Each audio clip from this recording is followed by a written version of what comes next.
धमर्यम शब्द का अर्थ है धर्म का पथ। नारद वास्तव में दासी पुत्र थे।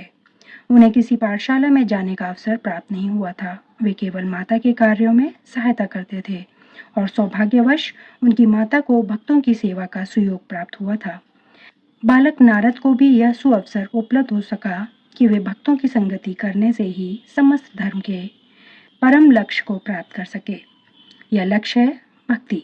जैसा कि श्रीमद् भागवत में कहा गया है, सामान्यतः धार्मिक व्यक्ति यह नहीं जानते कि धर्म का परम लक्ष्य भक्ति की प्राप्ति है। जैसा कि हम पहले ही 8वें अध्याय के अंतिम श्लोक की व्याख्या करते हुए यह कह चुके हैं, वेदेषु यज्ञेषु तपस्सुचैव। सामान्यतः आत्म साक्षात्कार के लिए वैदिक ज्ञान आवश्यक है, किंतु यहाँ पर नारद न तो किसी गुरु के पास पाठशाला में गए थे, न ही उन्हें वैदिक नियमों की शिक्षा मिली थी। तो भी उन्हें वैदिक अध्ययन के सर्वोच्च फल प्राप्त हो सके। यह विधि इतनी सशक्त है कि धार्मिक कृत्य किए बिना ही मनुष्य सिद्धि पद को प्राप्त होता है। यह कैसे संभव होता है, इसकी भी पुष्टि वैदिक साहित्य में मिलती है। आचार्यवान पुरुषो वेद।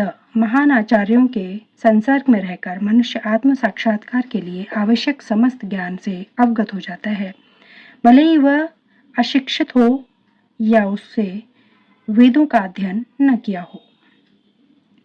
भक्ति योग अत्यंत सुखकर सुसुखम होता है।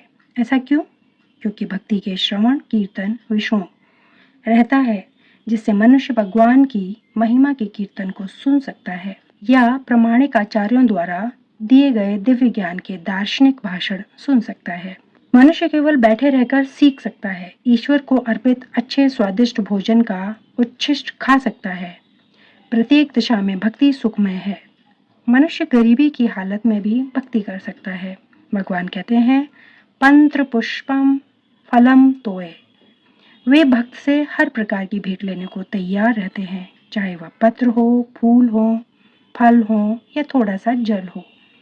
जो कुछ भी संसार के किसी भी कोने में उपलब्ध हो या किसी व्यक्ति द्वारा उसकी सामाजिक स्थिति पर विचार किए बिना अर्पित किए जाने पर भगवान को वह स्वीकार है, यदि उसे प्रेम पूर्वक चढ़ाया जाए।